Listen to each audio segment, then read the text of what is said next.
तो YouTube family हमारे channel में आप लोग को स्वागत है। तो स्वागत है, मैं कैसे स्वागत आप लोग को करूं, विश्वास नहीं हो रहे आजकल। किसी को कोई कैसे बुला सकती है अपने घर, और बुलाकर भी हम अपने आप को इंसान फंसा भी दे रहे। जिसको घर जा रहे उसी को रोटी पानी खा रहे, उसी को फंसा दे रहे। जैसे आज कन्हैया भैया के साथ हुआ, उनको वो लड़की कितना तगड़ी फंसा दी कि यूट्यूब पर बिल्कुल बवाली हो चुका है।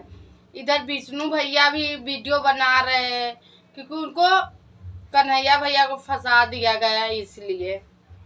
तो आजकल किसी पर विश्वास मत करो। आप लोग सावधान रहो। जो भी बड़े बड़े यूट्यूबर है, आप लोग सावधान हो। वो लड़की गायब नहीं हुई है, मिल चुकी है। और लड़की मिल चुकी है, अपने आप का सिलेंडर कर चुकी है, क्योंकि वो भी किसी के कहने पर लड़की फंसाई है कन्हैया भैया के। बेचारी सालू दीदी की ऐसी स्थिति है, आजकल में डिलीवरी होने वाले उसको पति के फंसा के भाग गई है।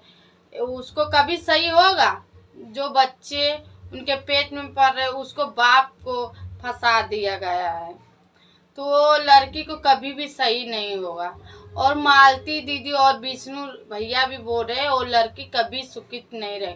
और लड़की अपने आप को सिलेंडर भी कर चुकी है, विष्णु भैया और मालती दीदी बोल रही है गाइस।